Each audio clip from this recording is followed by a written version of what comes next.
In the summer of 1776, in a hot room in Philadelphia, a group of men put their names to an idea that all men are created equal, that they are born with rights no king can take away, life and liberty. The words were radical, they were beautiful, and for 1 in 5 people living in that same country, they were not true. America declared liberty before it delivered liberty. Even as the ink dried, more than 500,000 human beings were held in bondage. Some belonged to the very men who wrote those words. Freedom was proclaimed in one room and denied in the fields just outside it. This was not a small contradiction. It was the fault line running through the heart of a new nation. Try not to think of them as a number. Think of one. A mother holding her child a little too tightly because she has learned not to assume tomorrow will have him in it. A husband and wife, sold not together but apart, to different men in different counties, who will live out their lives never knowing what became of the other. An old man who worked a lifetime under another man's name and will die having never once owned a single hour of his own. A child, born already belonging to someone, born into a condition he never chose and cannot leave. Every one of them, a person. Everyone alive at the same moment the country called itself free, and the country grew. As it grew, slavery grew with it. Cotton turned the South into an empire, built by people who would never see a dollar of it. Families became property on a ledger, bought, sold, divided. Each decade, the promise of 1776 drifted further from the people who needed it most. Somewhere, a woman kneeling in a field at first light hears the word freedom, spoken by free men on a free morning. She does not let herself believe it could ever mean her. A nation cannot hold two truths forever. It cannot call itself free and keep millions in chains. Something would have to break, and it would take a war to break it. By 1861, the fault line broke open. The war did not begin as a war about them. The men in charge said it was about union, about states, about power. But the 4 million people held in bondage understood something the politicians were slow to admit. This war was about them. It had always been about them. And so, quietly, they began to free themselves. Long before any law allowed it, men and women slipped away from the fields in the dark and walked toward the Union lines. They did not wait to be given freedom. They reached for it. A man would carry his children through a swamp at night, listening for dogs, because the chance of freedom was worth the risk of everything. On the first day of 1863, the president signed a proclamation. It declared that the enslaved in the rebelling states were now and forever free. The words were again beautiful, and again, they were not yet true. It freed people in the very places the government could not yet reach. Freedom was declared on paper, in counties still ruled by the men who owned them. A promise had been made. It had not yet been kept. So the promise had to be carried, by force, mile by mile, by an army. And among that army were men who had once been property. Nearly 200,000 black soldiers put on the uniform of the country that had enslaved them, and fought to make its words true. They fought knowing that if they were captured, there would be no mercy. Imagine that. To take up arms for a nation that had not yet decided you were a person. To bleed for a promise it had broken again and again, on the belief that this time it might be kept.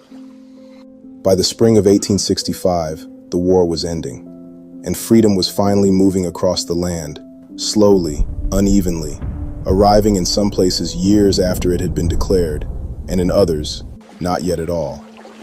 There was one corner of the country where the word had still not come, where the promise of 1863 was still just a rumor on the wind, a place called Texas.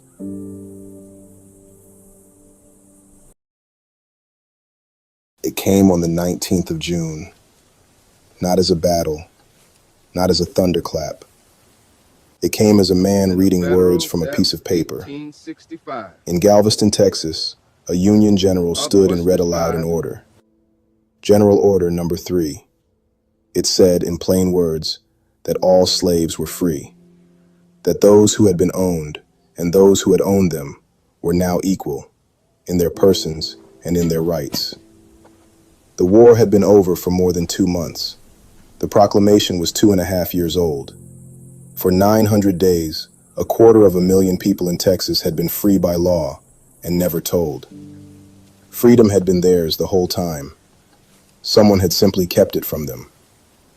Try to imagine the moment the words reached you. You are in a field where you have always been, and a stranger tells you that you are free, that you were free last year, and the year before that, that you buried people who died still believing they belonged to someone when the law already said they did not.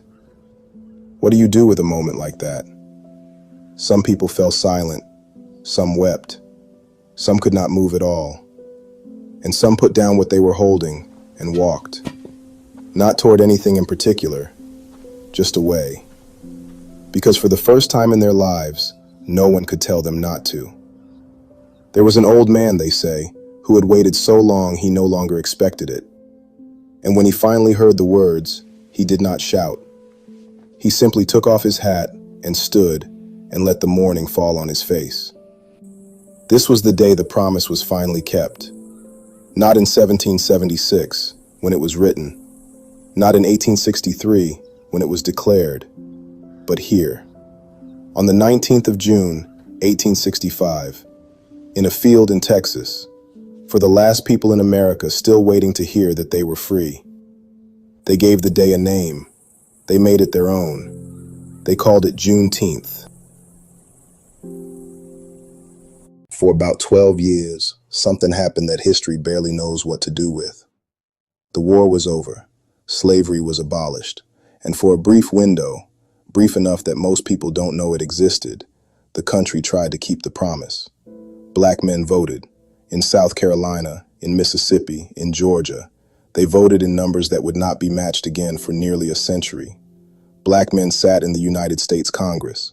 They held state office. They built schools. The Freedmen's Bureau, flawed, underfunded, overwhelmed, tried to build something, a foundation, something to stand on. And then it was taken back. There was a deal.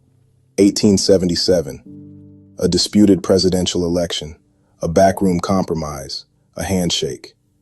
The federal troops that had been keeping the peace in the South were withdrawn. The men who had been waiting watched them go.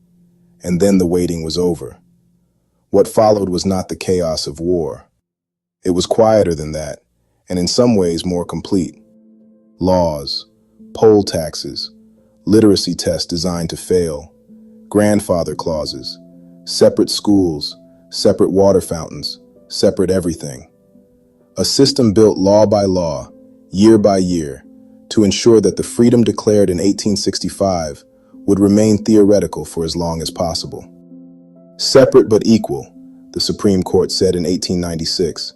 Separate but equal. As if the people who built those separate schools had ever intended them to be equal. As if the point had ever been anything other than distance.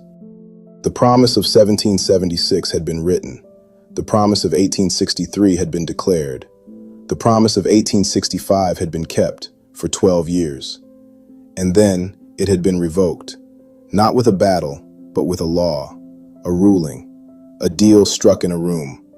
America had walked right to the edge of becoming what it claimed to be, and stepped back, and called that progress. The country had a word for what it was building, even if it never said it plainly.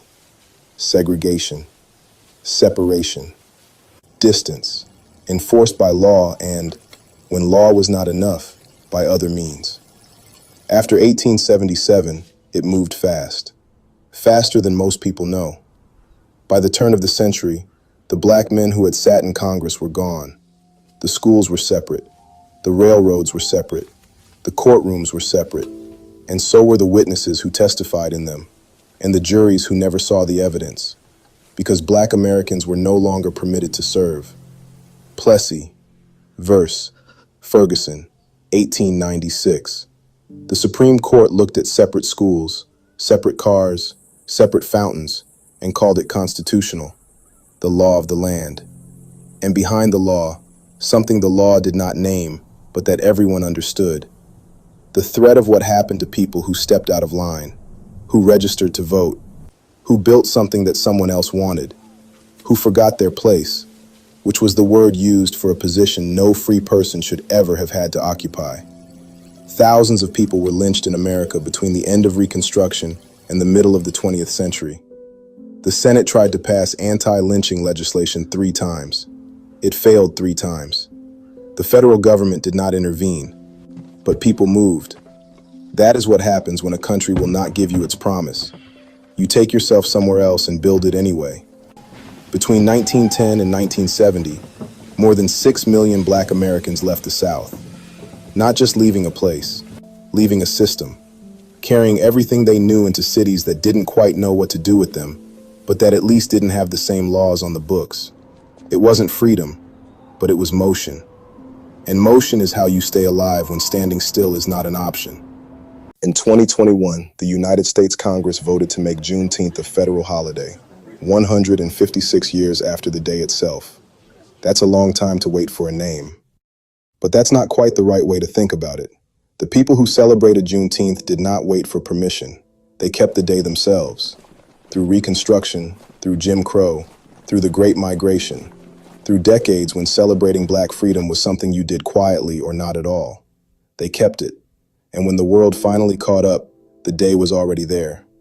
Juneteenth is not a beginning. It is a reckoning with everything that came after, with the gap between the promise and the delivery, with the 12 years of Reconstruction that were given and then taken, with a century of law designed to make freedom theoretical, with the distance between what the country claims to be and what the evidence shows. That distance is still measurable, in wealth, in health, in who goes to prison and for how long, in whose neighborhood gets the highway and whose gets the school, in which names we say out loud and which ones we don't. The question Juneteenth leaves you with is not about the past. It is about what freedom actually requires. Not just the absence of chains, not just the formal end of a legal condition, but the work. The sustained, uncomfortable, unfinished work of a country becoming what it said it was in 1776, when it was lying, and in 1865, when it meant it for 12 years, and ever since. Freedom was declared before it was delivered. In some ways, it still is. What you do with that, that's not a historical question. That's yours.